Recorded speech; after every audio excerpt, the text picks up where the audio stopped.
Hello and welcome to the New Age Geek channel. If you're new here, build an inclusive space for people of all walks of life through the power of friendship, magic, and tabletop role-playing games. Tonight we have Investigation Check, our regular, irregular interview show where I talk to the geek creators you want to know about.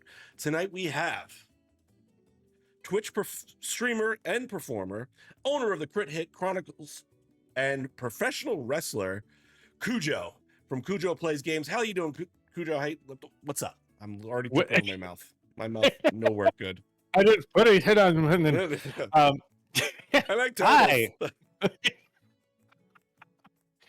David after dentist. Is this going to be forever? Hi, everybody. I think the chaos follows wherever TTRPG stuff happens. So, hi, everybody. I'm Kujo. Happy to be here. Happy and excited to sit here and chat for a little bit. This is cool. Go ahead and tell everyone where they can find you, all the amazing things you're doing. You can find me everywhere as either Kujo Plays Games for personal stuff, or you can follow Chronicles for the AP channel, where we've got show highlights, new show announcements and stuff. Thursdays, I run Tales of the Valiant, sponsored by Kobold Press. Thank you, Kobold Press. Thank you so much, Kobold Press. And Fridays, you can catch us for Shadows Over Baldur's Gate, our spiritual sequel to Baldur's Gate 3, where we explore some of the effects of some of those endings that we're such big fans of. It's great. Awesome. Super fun. Yeah. Okay. Are you ready to dive into tonight's episode? Let's do it. All right. I need you to take me on a journey. Paint me a word picture. Let's dive in to the moment Kujo drop kicked out of his mama's. Not going to do that this early in the show. Stopping that there. When you came out of the womb. Starting out strong. Bring me back. Talk to me. What was your first experience with like geek culture? Was it like a TV show? Was it a comic? Was it a book? I genuinely think that it was being a kid in grade school, and I remember being homesick for whatever reason. I probably just didn't want to go to school, but I remember flipping through the TV, and I remember watching my first ever episode of X-Men, the animated series, and it was the Nightcrawler episode. And that's a hard episode to start with. Absolutely. But I remember I had to be like 5 or 6, but I was like, oh, he's cool. And that's why Nightcrawler is my favorite superhero. Really? But, oh yeah, like Nightcrawler is just awesome in whatever iteration you find him in. But, you know, when I talk about nerd culture, my family was big into wrestling. They would go to the live events. So, you know, there's pictures of me being held when they're at like SummerSlam or whatever. I have an autographed picture of Mr. Perfect that says "To Joey." Oh man! Shocker, internet! My name is actually Joe. So is mine. Oh my god! But I've always kind of had a nerdy side, a nerdy geeky side. I mean, I've been a fan of Final Fantasy since I was a kid. So, but I think in terms of like the earliest, like most definitive memory, I think it was that episode of X-Men for sure. So, what is it, do you think, about the way X-Men, that entire show, which is probably one of the greatest shows that have come out in the 90s for kids, it's layered. I'm going to let you describe it. Can you, for people who maybe aren't familiar with 90s X-Men, which is kind of inexcusable considering they've just rebrought the series back, but for those few, talk to us about what that show was for you in the 90s. It's weird because in the 90s it was always like, okay, these characters are super cool, why don't regular people like them? Like, I didn't quite piece together like the actual like plight of the mutant in X-Men. It wasn't until like growing up that I kind of pieced it together, where like, oh, they're different. Yeah, like at their core, they're different. They're characters who are different. And those differences are what make them beautiful and great. And, you know, as time grew, I gravitated towards the X-Men because of that, because I've always felt, and this is partly thanks to bullying, always felt like that kid who was different in school and Okay. who was different in social scenarios. So seeing a group of individuals who are different in such awesome and beautiful ways go on to do amazing things in spite of those people who constantly don't like them or give negative messages to it, was just inspiring to me as a kid because it was just like, okay, I can kind of be different. I think, it was just a little bit of motivation to just do me, Hmm. just try my best to do me. And what is it about Nightcrawler that you really felt like the connection with? I know that's a very strong and powerful episode, but what about his story do you feel like really resonated with a young Kujo? I think it was like, and even when he shows up, at least in like X-Men 2, like the movie, right? Right. Um, there's this charm to him. There's this, I have a big smile on my face, regardless of what is happening. Hmm. And that's something to kind of aspire to. Like, you know, try, like, especially for Nightcrawler, whose difference is so obvious, Hmm. who was literally hunted down because people thought he was a devil. Like, some pretty heavy stuff. This guy was a fantastic performer and always had a smile on his face, had this charm to him that you can't help but just, I don't know, he was just he had a gravitating quality to him because of that. Hmm. That smile and that charm and that bright energy in spite of what people would think just based off of his appearance, you know.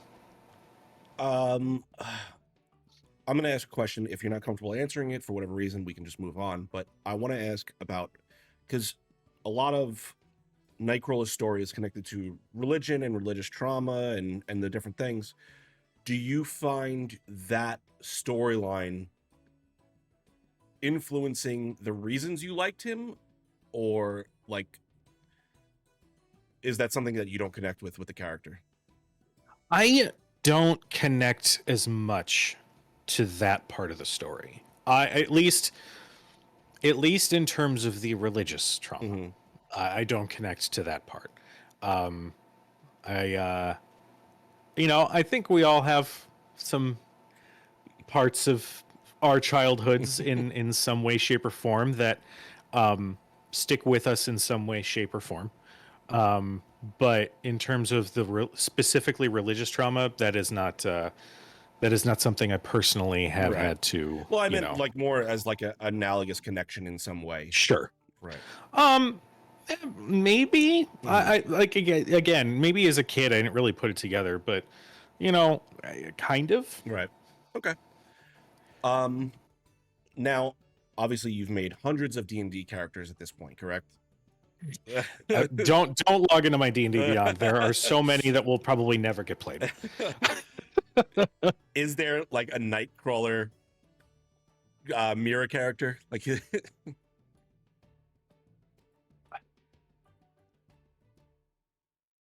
just dimension dooring or Man, misty stepping everywhere?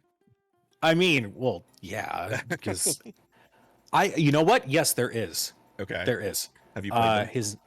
I did actually. I played them in a home game, and I brought them into a mega game with like there was something like 50 people involved. And I was like, this is Jesus. a lot. But his name is Reshi. Okay. He's an Aragonasi storm sorcerer. He's kind of, he's a little young, but I like to think that maybe that just means that I bring a little bit of heart to whatever we find ourselves in, and I might not really understand how my magic works a lot of the time, but that's okay. It just means I'm learning, like this kid. I think I had him be like 19 or 20, Yeah. and he just wants to do good. Did And did you get a chance to play this character long term, or was it really just like a one shot ish situation? um the home game went for a little bit, but it was spotty and when we could Mhm. do it. And then there was the one shot. I had him show up as an NPC in another game, but I've never sat and like sat in that character for longer than just a few episodes. Mm. And like, I love that character. He's my baby, you know? But like, you make characters Yeah. specifically so that you can explore a conflict or explore how they would change or evolve. Hmm. And like, as much as I love my baby, there are some hard lessons that poor little Reshi is probably He, going to learn. he needs some trauma. Gotta have some of that trauma. The spice of life. Is That was there, awful. what is the story you wanted to tell with him? Maybe you don't, if you don't ever get the chance to explore his journey, what is the story you want to tell with that character? So when it came time to make this character, I was very influenced by Avatar: The Last Airbender. I Okay. will just go ahead and say there's a lot of Aang energy. Um, his origin was that he was originally a high elf that as he was coming of age and as puberty started kicking in, he exhibited air ganassi tendencies, got ostracized from family, from everybody, because it's like, no, you're not, we can't, like, he's part of a noble house. They're like, no, we can't have you be a part of this at all. So the storyline that I wanted to explore with Reshi was self-acceptance in all of its difficult steps. Hmm.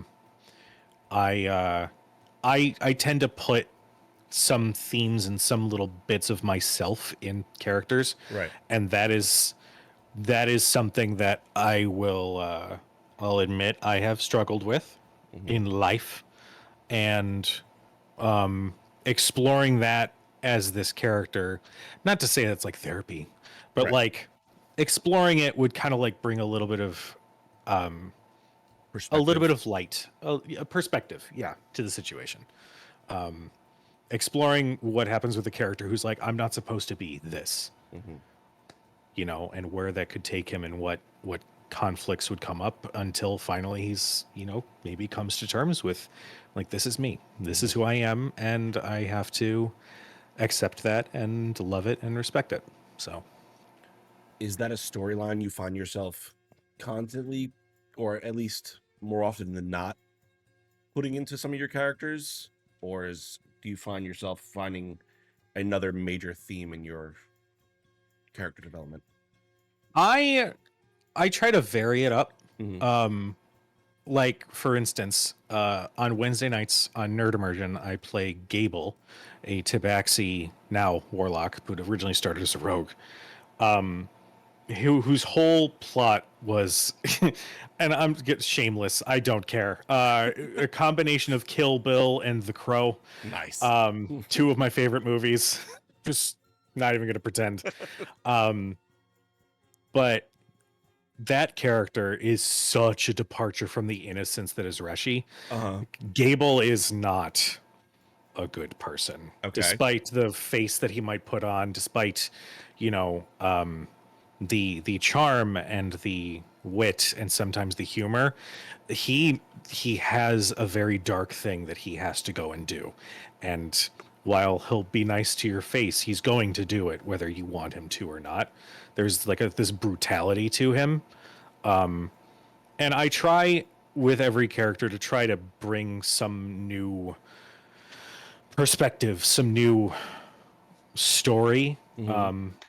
Mainly because when I was younger, and like, I think we all kind of did this when we were starting out in TTRPGs. When you have that one character concept, I'm the shady guy in the corner, and I'm gonna talk like Batman the whole time, and my family is gone. Like, Yeah. The we Strider. all, the Strider, the Batman. Yeah. I think we all played into those tropes when we were starting out, and like, those are fun. But part of the fun is testing yourself, testing Hmm. your limits, and trying out something new. Okay. So you brought up this love of wrestling, and I want to know, what is it about wrestling, and specifically like the storylines and the way they tell drama and excitement? What about the way that story is written over 50 plus years now? Um, draws you into it, and how does that kind of affect the way you tell stories when you are a storyteller? It's a good question. I think in its at its core and in the simplest of senses, it is the classic tale of good versus evil, right? Cody Rhodes versus Roman Reigns last year at WrestleMania. Classic good versus evil, and evil's got a leg up, right? That story and that sort of hero's journey is like always in some sort of storyline with professional wrestling. And so at least as a kid watching that was always like, yes, Hulk Hogan before he was a MAGA person won, yay. You know, I think God. though the constant evolution of that storytelling and having it also kind of pseudo mirror real life Right. concepts and tropes, like it is fascinating how surprisingly thin that little mask they put on really is, you know. I've always been fascinated by it. My family will tell you that when I was a kid, I used to do impressions of all the wrestlers. I think I was like 2 or 3. There's a picture of me doing the little Hulk Hogan move. But I, growing up, you know, there was the point in like junior high where I kind of fell out of it, Right. and I got back into it actually after high school because a friend of mine was like, "You want to watch the Royal Rumble?" And I was like, "That's still on, like, that's still going." And as an adult, getting into it, I you get sucked in by the details of that story, of whatever big main event feud is happening. But I'm there because not only is the wrestling incredibly impressive, but I love hearing the crowd. Hearing the crowd go nuts for, and I'll tell you specifically the moment when, and I don't know if you do you watch WWE? Okay, I'm not going to pretend like I watch every episode, but I do that's fine. dive in every few weeks. In 2010, 2011, when Edge came back from his Achilles tear, Yeah. that was the first night I had watched WWE in I don't know how long, and that was when I went, "Oh, I want to do that." Yeah. Like that crowd went nuts. And having that much emotion come from people who bought tickets to come and see guys dress up in costumes and play fight. Like, just that's something so cool. But I'm so off track. I ramble. Sorry. That's what this show is, just so you're aware. I know. Letting you dive into all the amazing stories you have. I want to hear them all. Oh, I have stories. I think performing in a ring and performing at a table have similarities, but they are two different beasts. Because with professional wrestling, you want to paint in broad strokes, right? Okay. You want to sell a headlock in a way that the guy at the very far back can see, like, "Ooh, God, his head must really hurt," you know? And with TTRPGs and actual play, especially on, you know, when we're all digital, that's where you like bring it back down a little bit more to have a little bit of the nuance, a little bit of the emotion, a little bit of the vulnerability that you can have a little bit of in wrestling, but it's a different mixture. Right. It's two different beasts Yeah. that have the same foundation. Yeah. I have many stories I can tell about wrestling. Well, it's like for wrestling, you're selling a punch, whereas when we're playing in this space, it's like you're selling the eye raise to suggest, you know, intrigue. Yeah, It's a absolutely. way different scales. It's different scales. It's a different approach to the storytelling, but there's still this sort of magnetism towards it that is beautiful and chaotic and wonderful, and I love it. I love it so much. Even when I have an aluminum trash can smashed around my face. True story. All right, we're gonna get there. I promise you, we're gonna get there. But I want to know, like, so we've started with this strong base of like storytelling and character exploration, and the hero's journey essentially across these different platforms and mediums. What was your first kind of experience then when you dived into the tabletop space? What was it, a D&D game? What kind of like started this Oh, exploration? I I remember being in college, and my best friend was like, "Hey, the guys are gonna go and play D&D tonight. Do you want to come and hang out?" And I was like, "What?" He's like, "Yeah, Dungeons and Dragons." I was like, "I don't know how any of that works. I don't know what that is. Is it a video? It's not a video game, is it?" And I remember going to my friend's place, and I sat, and it was 3.5 D&D, which, and I will say this with my whole chest, never again. I can't do it. I can't do it. There's too much math. Yeah. There's too many different things to do. I can't do it. If it takes me 3 hours to make a character at level 10, it's a character that doesn't want to be made. Yeah. Yeah. Okay? I'm just gonna put that out there. So all you Pathfinders out there, you can fight me if You're you want. I wrong. don't care. You're wrong. Come for me. But I remember they made. Okay, so this is an adventuring party in a fantasy setting. Okay, you've got the what was it? The marshal and some other classes. I don't remember what they were, but they were like, "Okay, Kujo, what do you want to play?" And I was like, and they made me a beguiler, which, for those who are fluent in 3.5 D&D, was the social illusory mage. I'm the one at the noble court that goes glitter dust and entertains and all that. And I'm like, why am I out and about in the land saving people? Like, I had no idea what I was doing. But by the end of it, I was like, okay, that was kind of fun. Yeah. As weird as that was. Yeah. I remember still gaming with that group.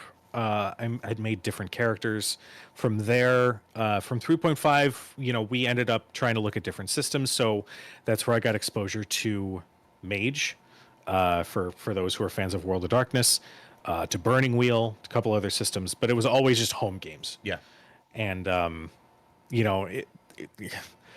as much shit as I talk on 3.5 and that beguiler, listen, it worked. Because now I'm like, this is my everything. Yeah. So Sunk the hooks I have in. to be thankful for it in some way. Yeah. God. So how many years ago was that for you? Oh God. Your first game? My first game. I would say, I want to say 2008 or 2009. Okay. I want to say. That's all. Yeah, oh, okay. Well, the gray in my beard. No. Tell me about it. Yeah, I know. We both have, because I get it right in here too. We both have the Ra's al Ghul. Okay, so essentially your journey starts there, right? Your tabletop journey. At what point do we start going from home games to let's put this online. Let's start exploring this space and telling stories in a digital medium. So, a few years after that initial run of playing, was when I started DMing, and I blame Critical Role. Okay. No, I'm not trying to be the next Matt Mercer. Right. Before anybody comes in with that, no. Love to Matt. I'm gonna be me. Yep. But I was inspired by it. Anyway, I remember running a home game, and I was playing with this group of friends, and eventually the pandemic hit, and we had to play digitally. And prior to that, we had done an event for Extra Life. The channel's called Nerd House Tabletop. Okay. And Much love to those kids. We did an event for Extra Life, and for those who are not aware, Extra Life has their game day, where the idea is 25 hours straight of games. And so your eyes just Jesus went by. Christ. Yeah. 25 hours of games. We raise money for children's hospitals. It's a wonderful, wonderful charity. Go and check them out. They're wonderful. I seriously, they're one of the best. And so we were going to do 5 games, 5 hours each, and just have fun with it. And we had this goal in mind of if we hit like $500 donation, then we'll do something like we'll do a special extra thing on Twitch. We didn't know what we were doing. Right. Let's just have fun with it. And we made that in the first game. And so we were like, oh shit. Yeah. Okay. And because of that, we all made a decision to get gaming tattoos. Now, The logical choice. logical choice. Everybody in the group that went got some form of a D20. Okay. One friend got like a watercolor D20 with like a flower and a spell book. Then we got a photorealistic D20 on his chest. And then got a little like outline of a D20. And then they got to me and they're like, what do you want? And I was like, oh, I would like the hand and eye of Vecna, please. Because I was such a Critical Role fan that the Whispered one, I needed the mark. So thanks, Extra Life. But after we did that event and we were like, okay, that was really fun. And the pandemic hit and we were like, well, should we give it a shot? I mean, we've played home games. We figured out how to make Roll20 work. Like, I'm sure we can figure out a way to put it online. And so that gave birth to a Tal'Dorei campaign that I ran for Nerd House Tabletop, which is our first real foray into being on Twitch. Mm-hmm. That game ran for 2.5 years. Wow. And, I was starting to pick up on like other shows and like what they're doing. Okay, so they have an overlay. We've got some decent microphones. Okay, I have to tell the guys they have to get decent microphones. Like doing the little homework of like, okay, this is what makes a stream. So I wonder if I could kind of work on that. What playing with Nerd House was wonderful. I have nothing but love to those wonderful people over there.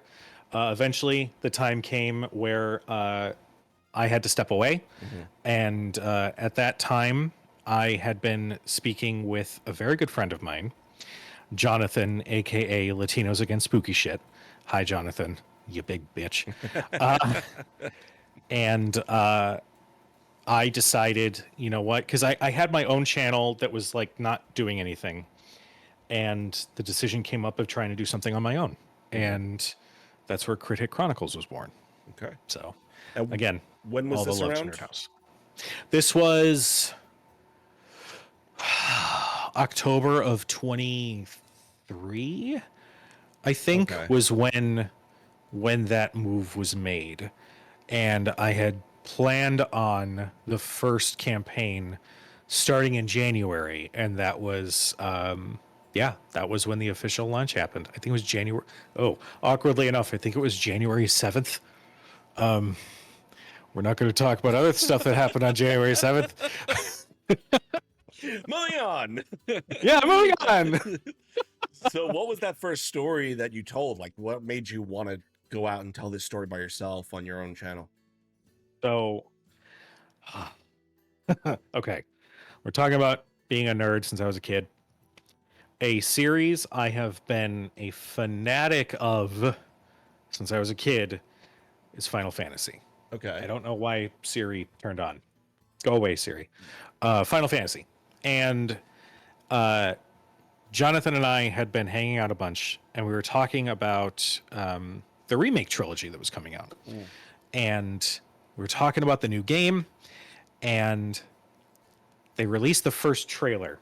And I remember thinking and having a conversation with him, like, wouldn't it be weird if like the main characters were like dead or something like that? Like, what would happen? And then we were like, Why don't we explore that? Hmm. So, the first campaign, the first story that came from Critic Chronicles was Final Fantasy VII Remission. The whole plot was like what happened if the bad guys won towards the beginning of the story. Like, where do things go? Hmm. What happens then? It was my first time using a new system, which was Fabula Ultima. Fantastic system. I would definitely give them a shout out. That's such a close homage to JRPGs, but in tabletop form. Okay. And I took some big swings with my first like completely from scratch overlay, trying a new tabletop, trying all these different things. There were a lot of lessons learned from that. But I am very thankful for that because I had a wonderful cast. And that really kind of like, bam, okay, now go, Yeah. run. And I mean, the next steps after that have been boggling. I'm still like I'm very grateful for what has come from that one story so far. So talk to me about where you're at now. Like, what are you doing now? What kind of content are you producing, and what's that all look like for you? So uh, now I'm running 2 weekly campaigns. One is the Tales of the Valiant with and both of these casts have my heart. I want to put that out there. These are shows that I could not have ever anticipated that I would ever be able to put together, let alone just play with these people at a table. Tales of the Valiant, the idea was the whole lore is you've got your guild, your Vox Machina, the Valiant Six. They were the pre-generated characters when Kobold Press was doing their playtest.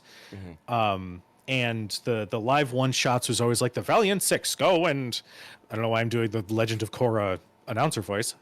The Valiant Six go into the forest to go solve the whatever. But it's always like this group goes and does the thing. This group goes and saves the day. This group does this.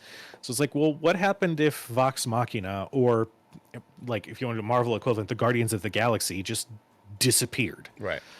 Like, what happens then? And so I built a whole setting and had a campaign sort of frame in mind for like possible story beats, different adventures that would tie into their disappearance. Maybe they'd go and find these people, whatever. And watching and being a part of a game where that goes completely in a different direction is like weirdly liberating. Yeah. Because like, okay, hey, Yeah. you guys want to go exploring and do this other stuff? Let's do that. That sounds super cool. And now it's taken on a whole different life, and it's God, I'm so thankful for that crew. They constantly make me laugh to the point of crying. Yeah. They're wonderful. And with Shadows over Baldur's Gate, I have to give a shout out to Omega or Critbard, because they had put out a post. I think it was on Twitter before Twitter was a hellscape. It was like, hey, who's beaten Baldur's Gate 3? I have an idea for a TTRPG campaign. And I was like, hi. And they were like, put it on Critic Chronicles. You won't. And I was like, dare accepted. And then in my head, I was like, fuck, I haven't beaten Baldur's Gate 3. I was like, oh, shit. I powered through the rest of that game to prepare for the campaign. And they were like, yeah, okay, so you know what's going on, right? And I was like, yeah, definitely. Totally. They're like, you haven't beaten it yet. I'm like, I'm working on it, okay. So Baldur's Gate 3, I think, is the best video game representation of D&D that I think there ever has been or ever will be. And getting to explore that is super fun. It's also my first foray into telling a story from an official Wizards setting. I have never run an adventure book. Yeah. I've never run in Ravenloft or whatever, Greyhawk. I've never actually run games in these spaces. So, like, for me, diving into this, there's a little bit of pressure of like, okay, well, there's all this lore, there's Right. this history. I need to be aware of some of this stuff, and like having a party who is so supportive in that, like, this is your Faerun. This is your history and lore. This is your world. Yes, there are established and written books and lore books and whatever about this setting, but you Yeah. are the one who decides what is where and what happens when, Yeah. like you have control over this stuff. So like getting to immediately go from this wonderful video game to take these toys from it and be like, okay, how can we build something different and something new and exciting is so exhilarating. Mainly because, and have you played Baldur's Gate 3? Okay, so you'll understand when I introduce an NPC who's this little huddled old lady with a loose bun who just wants to peruse your potions, petal. Getting to introduce characters and moments like that and watching everybody react, just, oh my God, it fuels my little evil DM heart. But it, like, both of these campaigns have some wonderfully heavy and vulnerable themes to them, and I cannot claim credit for that. That is 100% on these beautiful casts. I kind of have to remind some of them, like, you guys are doing amazing work, and sometimes I just get to sit and watch. Yeah. And that is my favorite thing as a DM. It means that the players are really in it, Yeah. and it just that's what makes it so cool to be able to make these stories happen for these wonderful cast members. So those are my two babies. So And then I also do fan campaigns of like My Hero Academia. There's a Kingdom Hearts one that's going to happen later in the year, amongst other things I can't talk about yet. okay. I want to bring us back a little bit then, and I want to talk how.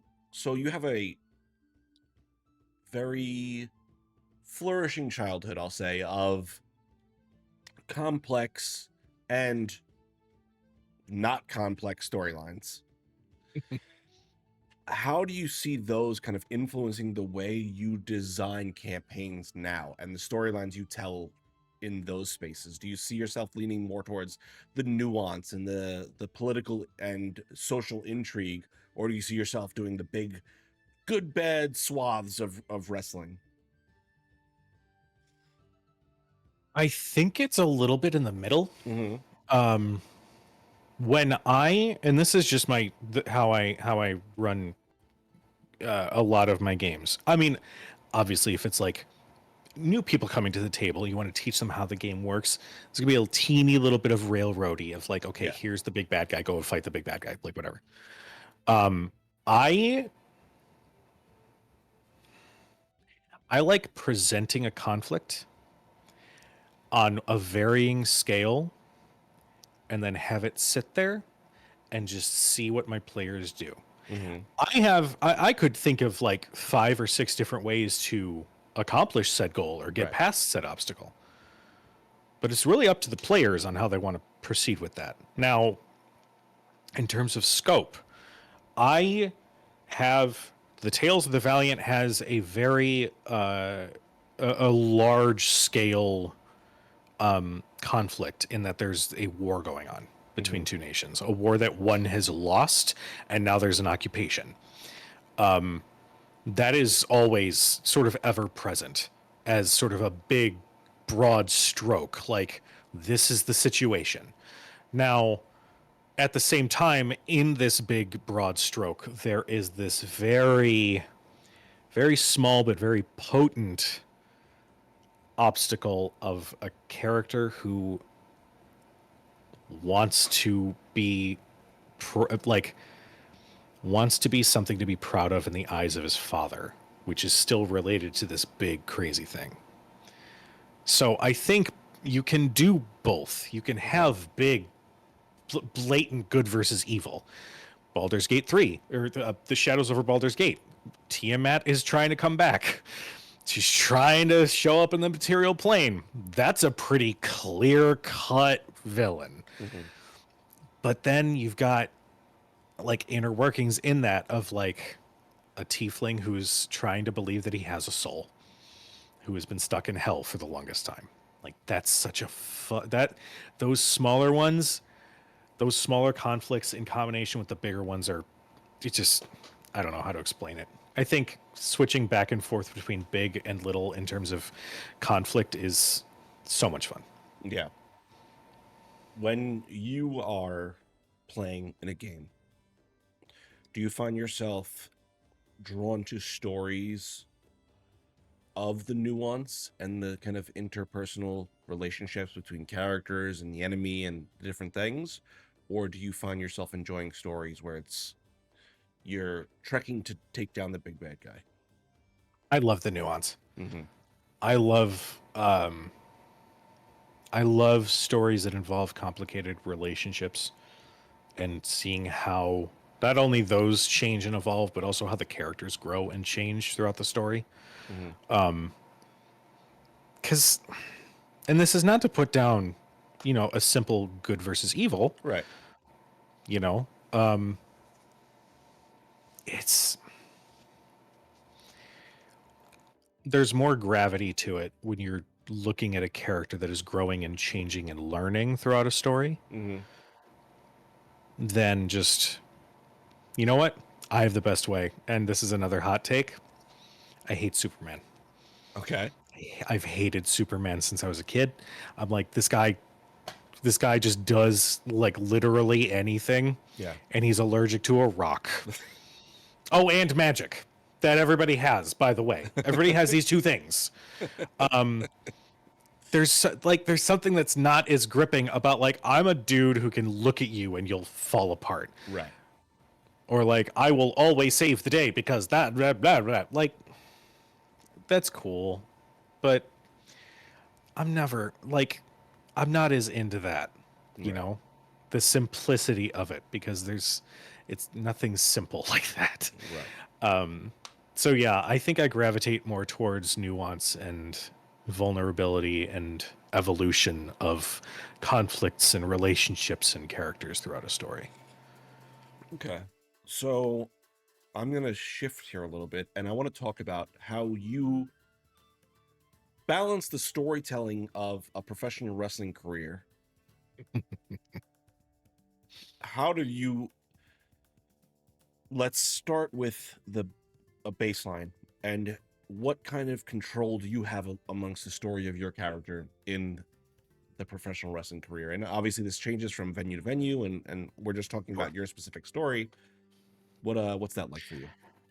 So, then you mentioned it. It really does depend on the show that I'm going to work for. I will use Backbreaker Wrestling for this example. Okay. Backbreaker Wrestling, for those in the Indiana area, go check it out. It's wonderful. You might see somebody familiar there. It's me. There, the the flexibility of making character choices in a professional wrestling setting is more done in the ring Okay. than like with the promos and whatever that I'm asked to do. Obviously I have input and be like, hey, you know, I have this idea to do A, B, and C, and what if I did this at this point? And, you know, we talk with the booker and we figure out a way for that to happen, or like, hey, let's try this instead, or whatever. Like, it's a conversation that you can have with them. I I like having moments happen in the ring as opposed to like in a promo because the moments are when you're sitting in a chair watching it. It's in front of you. It's real. Mm-hmm. And when it's on a video, it's like, okay, that's cool. It's just kind of a video. Right. But with that promotion, I've been fortunate, and I'm very grateful to be able to talk with them and be like, hey, I have this idea for what I want to do here.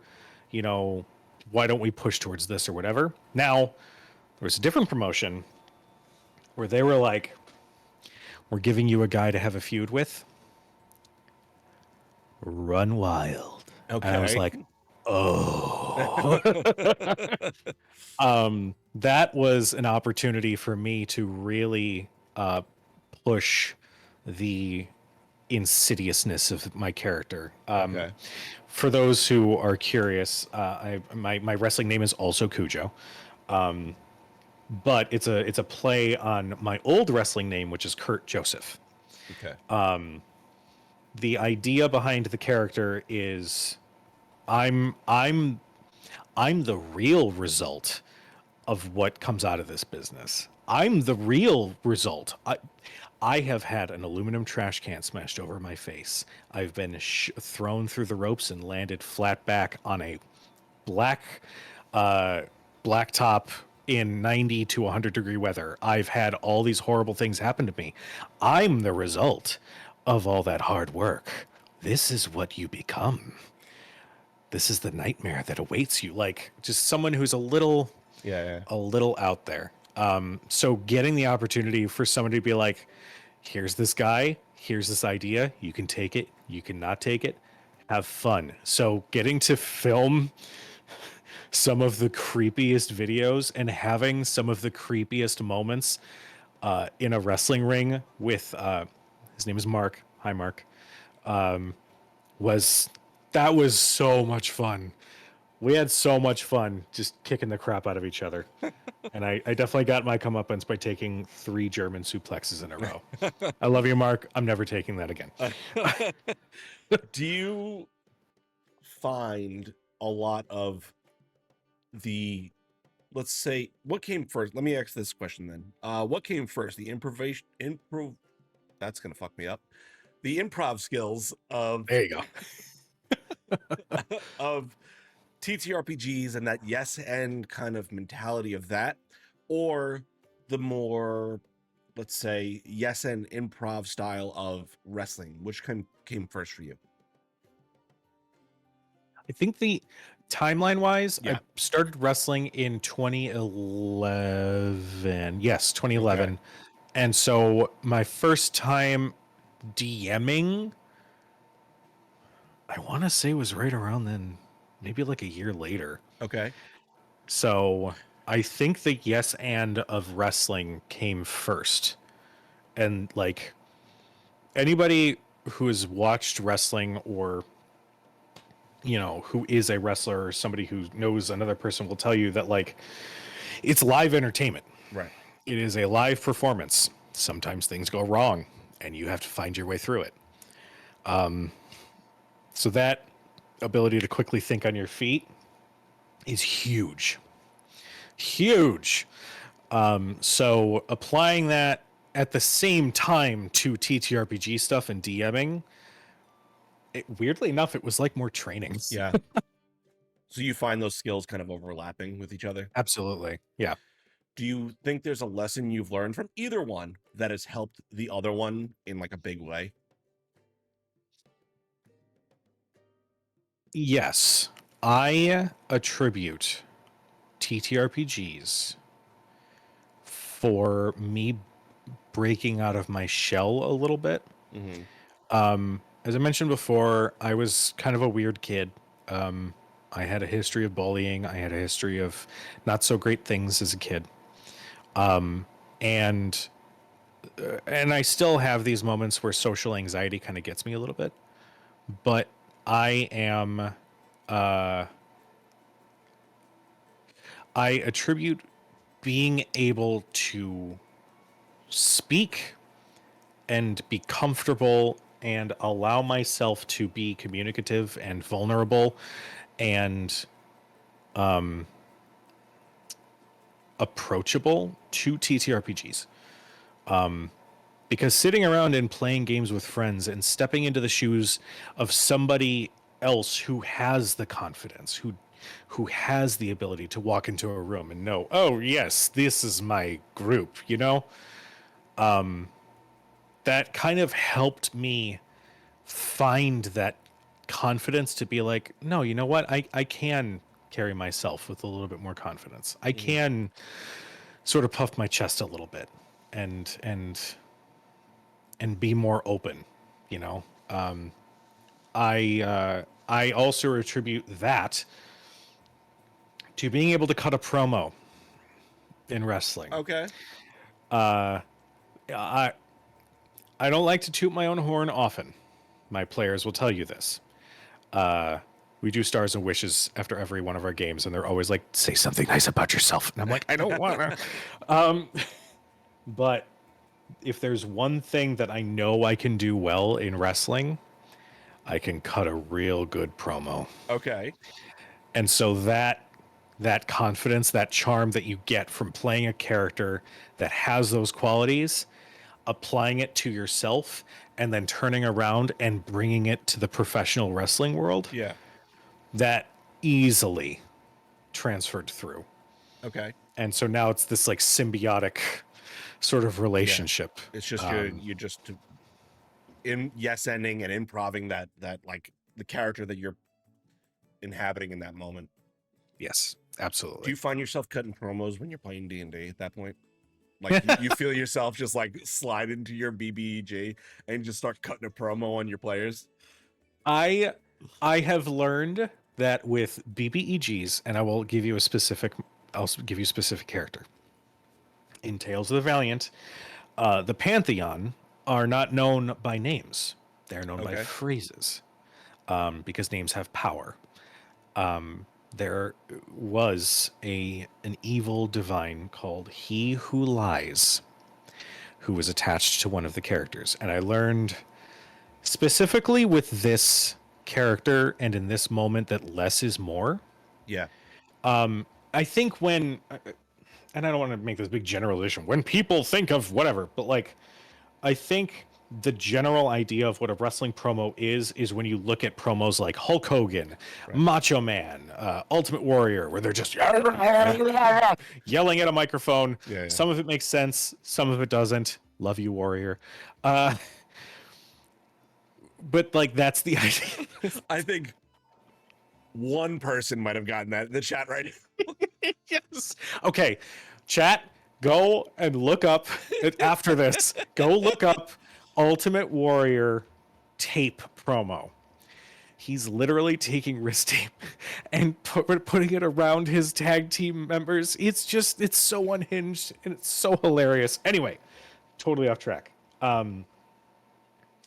I I do find myself slipping into that. Yeah. But with a good villain, there's a way to deliver a message in a way that will really hit if you just slow down. And there was a moment, and he's in the chat, hi Ian, where Yeah, Ian. I said I said something as this character, Uh-huh. and I watched his expression just drop. And that was like, yes, good. Yeah.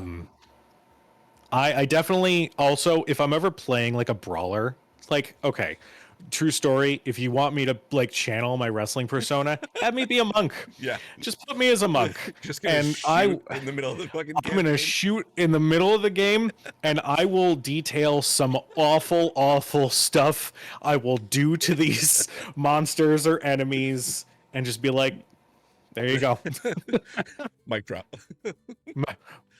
Pipe bomb. Oh my god. All right. I've lost the fucking buck on this one. You're good. You're good. This is fun. That was gonna be my next question. Have you ever really kind of had like had a shoot with a character where they're vibing with you, you're vibing with them, and it's just this back and forth where you're feeding off each other's energy, and it's like coming out in the dialogue? Ooh. Actually, before that, can you describe a shoot for the people that don't watch wrestling? Yes. A shoot is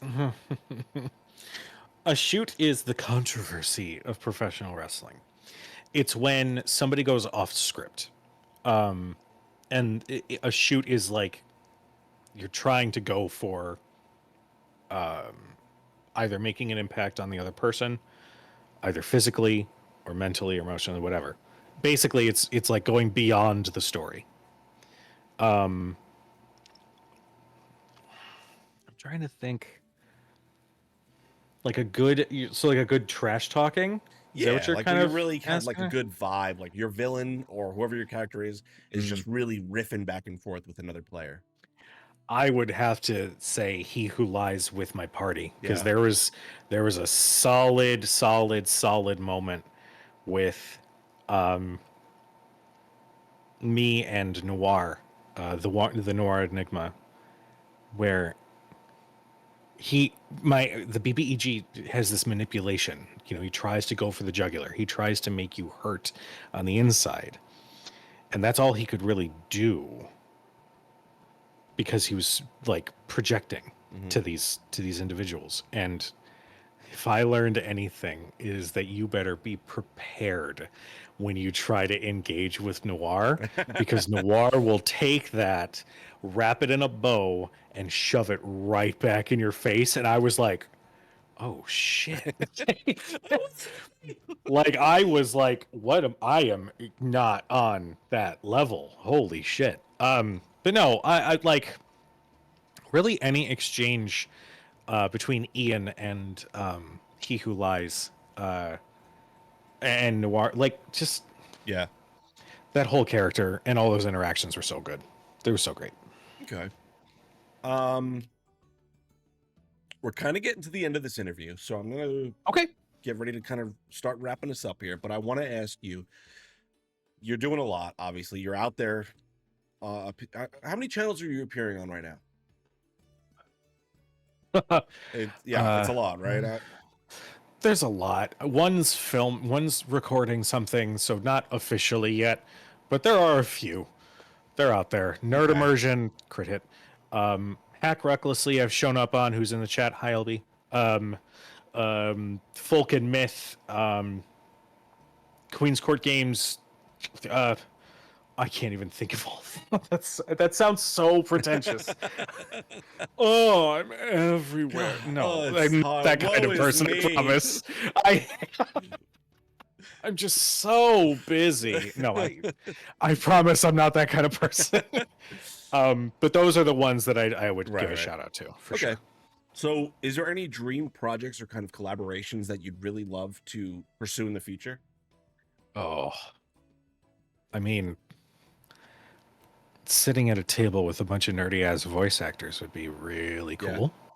I think that's like the super super top. Yeah. There are so many amazing creators in this space. I want to work with them all. I Yeah. want to work with you. I want to sit and roll dice with you. You're on that list. I've do more stuff with Omega. Do stuff with Ivy. Like I obviously like getting to like work with Critical Role. Like that Mhm. would be awesome. That would be Right. super cool. But I also really just want to keep making more connections in this space Yeah. because there's so many fantastic storytellers in this space, and I would love to sit and roll dice and see what stories we could tell with them. So,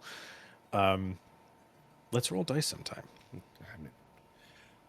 Let me ask you this. Do you have like a dream table? This could be people you've played with, people you haven't played with. Do you have like 5 people? Who's the DM and yourself? Like who's what's going on? Who's your Ooh, dream table to like sit down with? shit. Um, Gina Susanna from Blackwater D&D, Mm-hmm. who is a powerhouse Yeah. of a player. M. Carlson, who is the game runner for God Killer Balance. Jesus. Mercer, Yep. because I mean, come on. Brennan. I think Brennan DMing that madness would be hilarious. Mm-hmm. And I have to come up with a fifth. Fuck. God, there's so many. I think Lou Wilson. Yeah. I think there's a varied group of both drama and comedy and fun in there. I think that would be a hell of a table to Yeah. sit and play at. Okay. So, has there been like a moment or turning point in your career that has really kind of shaped the way you tell stories now?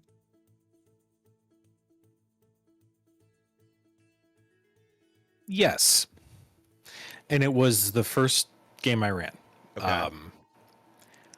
Final Fantasy VII Remission was a passion project, and I had so much love and so much excitement and so much hype, but it was an established world, right? And in my mind, the way that it had to work was we kind of had to be on these rails. Mm-hmm. And if there's one thing that I regret about that story, it's that those rails were there. I I see the chat. Uh, the lesson I took from that game was to take the rails away Okay. and let the players drive a little bit more. Okay. I I think it allows the people at the table to feel more included in the idea of collaborative storytelling. Mm-hmm. It establishes trust between myself and them of like, listen, this is your moment. You guys take it, you guys run with it. Tell me what else is Yeah. in the room. Tell me what is in the bar that's down the street, you know? I think it makes for so much more enjoyment for the players if they know that they can take big swings and I'm just like rooting them on, like, go for it. Yeah. So I really try to adapt that with all of the games that I run, whether it is a mini series or a long-term campaign. I think that makes for some fantastic moments for everybody at the table because I can also just sit and enjoy and we're all playing and creating together in that way. Excuse me. Let me ask you this. Is there a story you want to either tell or be a part of that you haven't just had the opportunity to tell yet?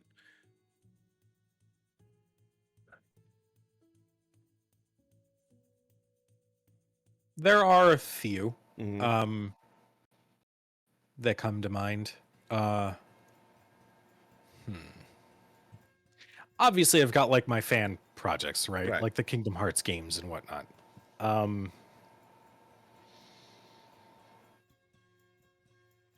Honestly, it's kind of a throwback because we mentioned him earlier. I would love to tell the story of Reshi. Yeah. That if there's one that's been like on my heart for Yeah. years, it's Reshi. Because that's again, and I mentioned it earlier, is a piece of me in Reshi, and having that story be told, it would provide some perspective and provide me with that more, I guess, good vibes, whatever you want to call it, that would come from being able to explore that character. Keep an eye out for Reshi and Forging Fates. Yep, I'm coming, baby. All right. So, Kujo, I'm gonna ask you the final question. This is for the TikTok. Saw the marbles. Hi, TikTok. Ah. um, what message or impact do you hope to leave through your content on the Geek Space?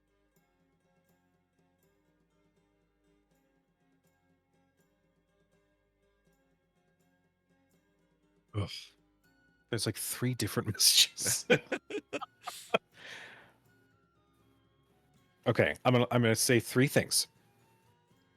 DMs. Talk to your players and listen to them. Everybody is at the table creating a story together. If somebody's not having a good time, talk to them. Make sure that they feel included, because this thing that we're doing, creating stories by rolling dice, it can be very difficult to do. And if somebody's not feeling it, talk to them. Okay? So, open communication and being a welcoming space. 2. This space is open to everyone. Okay? There are creators, there are players, there are DMs, there are producers, there are so many people who do not look like this that deserve a seat at the table. And they are powerhouses in this space. So just remember that. And 3, don't be afraid of pushing yourself outside of your comfort zone, either as a DM or as a player. Because that's where the learning happens. Either about yourself in the space or about the character or game that you're running. I find that some of the coolest moments come from playing a character that initially I might have been a little iffy on because it's pushing myself outside of my comfort zone. And I've walked away with memories and lessons as those characters or as those moments at a game where I will carry them with me as a special little place in my heart. So don't be afraid to make big swings and collaborate on a story together. Amazing. Okay. Kujo, this has been an amazing interview. Thank you so much for joining me. Thank you for having me. We are going to open the chat up to viewer questions. If there's any questions for Kujo that you'd like to ask, go ahead and start putting those in the chat. While we wait for those to come in, though, I need you to go ahead and roll me a d20 as we switch over to the dicey questions segment. These are 20 random questions determined by dice roll. Okay. I forgot These what are I my was saying in tales the of middle of that valiant sentence. That's okay. I think I got it. 6. Okay. Okay. I feel like I know this answer already. Marvel or DC? Marvel. Why? Before okay, We're on and maybe this isn't the case, but but I know why. I don't have to but see you on it. I know why, but for the people that don't, tell them. I think it's the Superman thing, right? Yeah. And maybe this isn't the case with all DC superheroes, Right. and that's fine. Batman certainly isn't this way, but like DC is the I have come to save the day and everything's gonna be fine. I've got it. I am Aquaman. I talk to fish.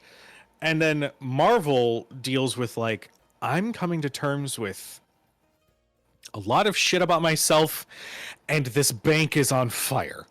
I'm gonna try and handle both at the same time. Like, My I aunt's just here. have Uncle Ben.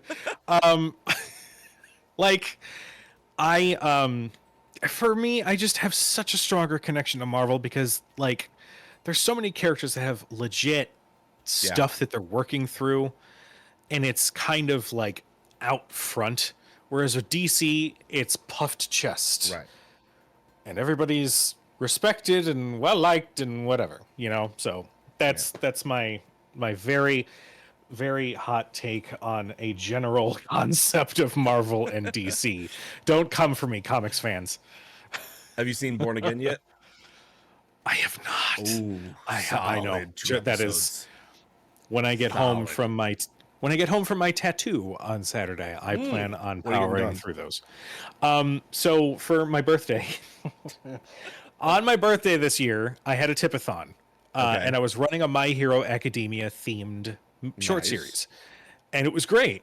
And I put a lofty goal, like if we hit $500, I'll get a tattoo, a My Hero Academia tattoo. And my friends were like, done. Yeah. Stand by. And yeah, they did that, and I'm still like, why? But I'm gonna get Deku, Okay. because Deku's my favorite character on that show. With the words "You say run," because that is the Nice. name of Yeah, like the yeah, yeah. quintessential My Hero That's like Academia the song. theme song, right? Yeah. Yeah, it's the Yeah. theme song plus like the message itself is like, you're telling me to run. Screw that. I'm going straight through. I love that. So Okay, we've got a lot of questions already. I'm assuming Awesome. these are questions that people are using to fuck with you with. So go ahead and roll me Yeah. another D20 so we can let these questions. Well, come some of them seem some kind of legit. All right, 12. Okay. Oh, I love this question. If you had a spiritual weapon, what would it be? Ooh. Ooh, that's a good one. I think, oh man. See, like the like softball answers like a steel chair, wrestling. Like, come on now. Which like from a comedy perspective, sure. Yeah. I think like a 3-section staff. I don't know why. Okay. I've always been fascinated by those. Plus, I'm a big martial arts movie fan. Yeah. So, like, anytime you see something like that show up, is like, what the hell? It's not a staff. It's what the hell? It's on chains and stuff. It's just cool. I find that super fun. Plus, the idea of just watching a manifested 3-section staff spinning and beating the crap out of an Terrifying. enemy just sounds kind of funny. Yeah, it's a little terrifying. All right, give me one more D20 roll, then we're going to go into the questions. Remember, you can post those questions at any time until we finish up. So, all right. 18. Oh, this is another one of my favorite questions because it's so fucking deep, depending on what you choose. Okay. What is your favorite Studio Ghibli film? If you say I've never seen a Studio Ghibli film, we're not friends anymore. Just remember that. Remember what your mouth's about to say. Okay. I like the one with the kid who goes on the adventure. No, the Kiki's delivery service. All right, we're gonna move on to your questions here. Nah, go ahead and roll me another D20. We'll get a different question. That is what people are gonna come at me for. You've not watched any Studio Ghibli. Just watch Princess Mononoke. It's his adult it's amazing. It's his adult his mature themes. Awesome movie. My favorite one. But that's all I'll say. Moving on. All right. It's on Max. Oh well, no excuse at this point. 8. Okay. If you were a D&D class, what would you be and what would your stat build look like? This isn't going to make you feel self-conscious at all. Yeah, I know. Highlight your flaws live on the internet. No, it's fine.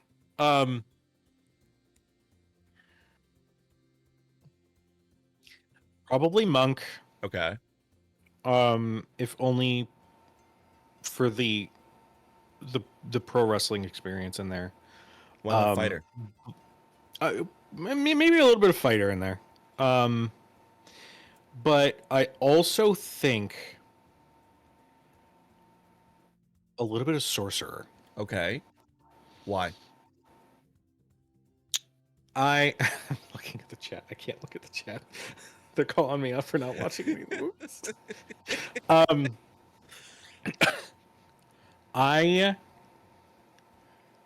Something about, and this is kind of, you know what? Actually, I think I know why. It calls back to X-Men.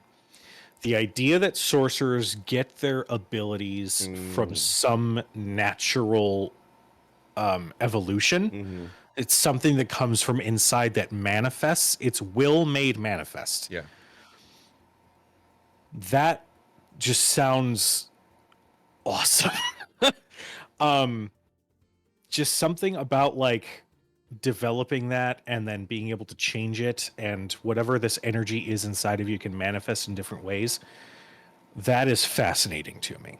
And again, it harkens back to X-Men. Yeah. learning to harness the thing that makes you different Mhm. so that you can save the people around you. I think that's kind of awesome and a way to be like, yeah, I'm different. Yeah. And it just saved your ass. So I hope you're cool with that. Suck it, Trebek. Deal with it. All right. We're gonna go on to our viewer questions. Again, if you Okay. guys have questions for Kujo, just go ahead and put those in the chat, and we're gonna get to all of them as long as because I'm not gonna ask you an inappropriate question. Let's see. This is from your boy Big. Ah. What is the most frustrating moment as a player and or DM? Okay. Sorry, Danny. I'll get to your question in a second. I missed it when I was looking. I was at a table with somebody. Okay. I'm all for rule of cool, right? Mhm. I'm all for taking a moment to step outside the rules and make a moment happen that you're not going to find a page in a book that's going to be able to explain or make happen, right? Mhm. I'm all for that. In moderation. There was one player who did not like being told no, Okay. and anytime I had to be like, well, let's refocus, I would then get a message after the game finished detailing all of my mistakes. Yeah. Because this person had been playing for so many years. And it was my second campaign that I had been DMing. So I was like, okay, so literally everything I do is wrong. That's great. Yeah. As a player,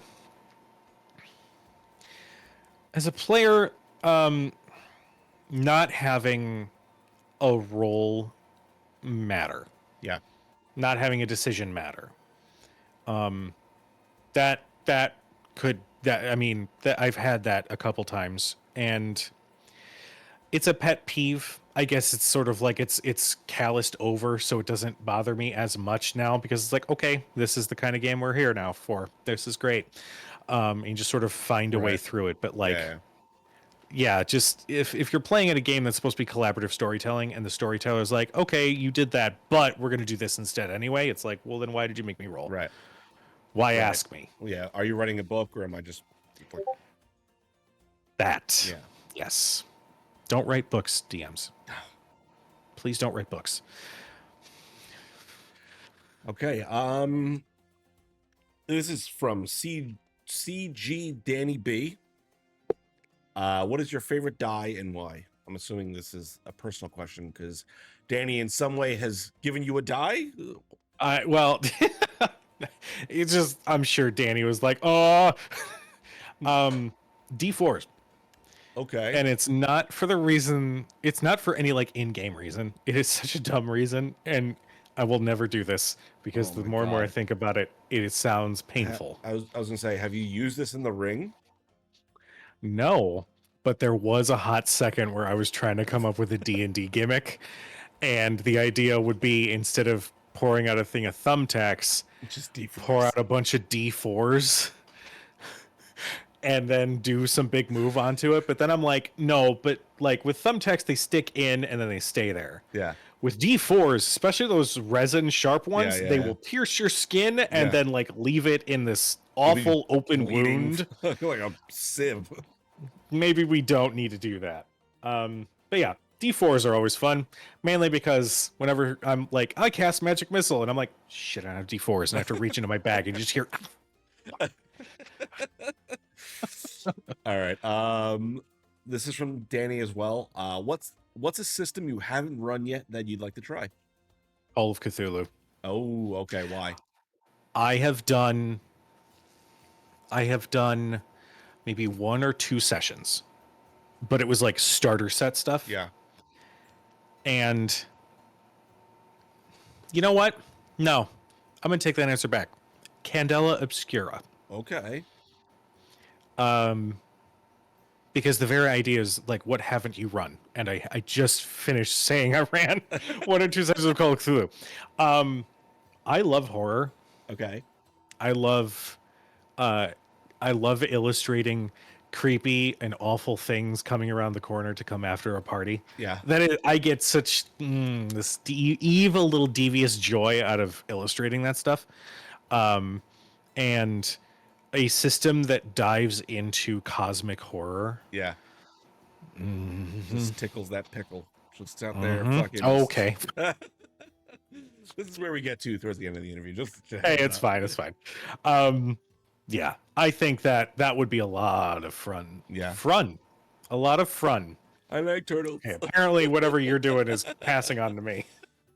Oh No, that'd be man. cool.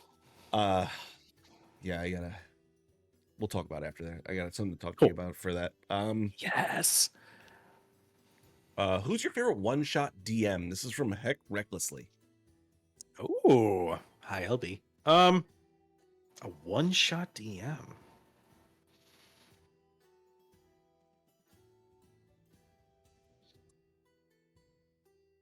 Man, I don't know.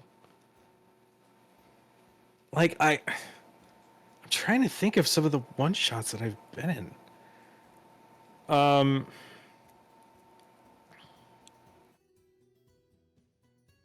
I mean, it's not one-shots, so I can't.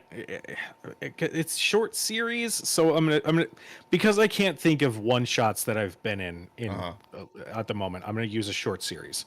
Greg Leatherman, who Okay. wrote, oh my god, I can't think. Mystery Business, and Glitter Hearts, and they're working on LB.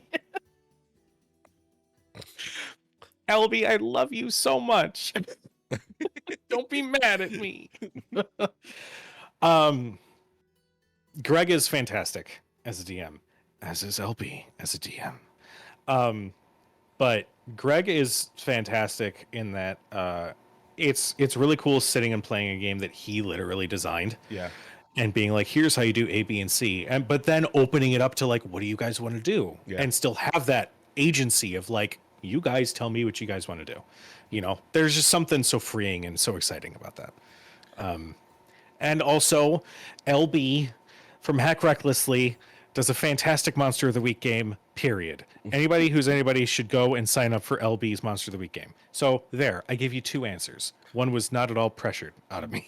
Where can you find LB's Monster of the Week game? You can go and Hack Recklessly. That is their YouTube channel and their Twitch channel. They are currently running a Fallout game on Sundays, so you should go check that out. So There you go, LB. Shout out. Yeah, yeah. Okay. That's gonna bring us to the end of this interview, Kujo. Thank you so much for joining me. This has been amazing. I legitimately think I could talk to you for another hour easily. Because I just had to stop myself from diving in on certain things. Go ahead and plug all the things you're doing. Where can people find you next? What are you up to? You can find me at KujoPlaysGames for personal stuff, but go and follow Crit Hit Chronicles on Twitch, on YouTube, on Instagram, on TikTok. We tell stories that feature diversity as the number one priority. There are beautiful perspectives that need to be showcased, so go and watch. On Thursday nights, we have the Tales of the Valiant, sponsored by Kobold Press. Thank you, Kobold Press and Kobold Con, for the sponsorship. And the system is fantastic. It's a wonderful, wonderful take on D&D 5e. So if you would like to play it, go and check it out. It's fantastic. Then on Fridays, we have Shadows over Baldur's Gate, our spiritual sequel to Baldur's Gate 3, where we explore the consequences of some of the endings of the video game. That cast has absolutely knocked it out of the park, and I'm so excited to see what happens next.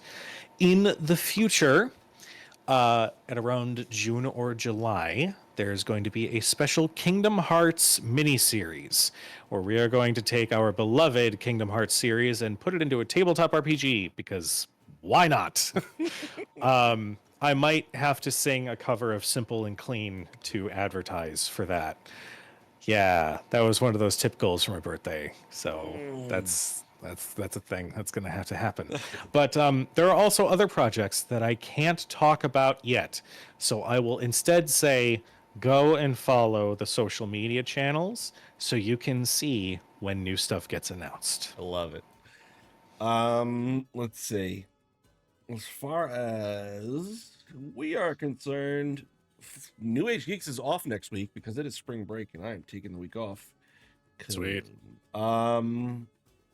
You can find me interviewing Kristen, the professional Critical Role. Jesus Christ, professional cosplay photographer, on March 20th, which is when we're back, and we've got Forging Fates sometime that week, and I think we're in Present Danger. Keep an eye on our socials for all those things.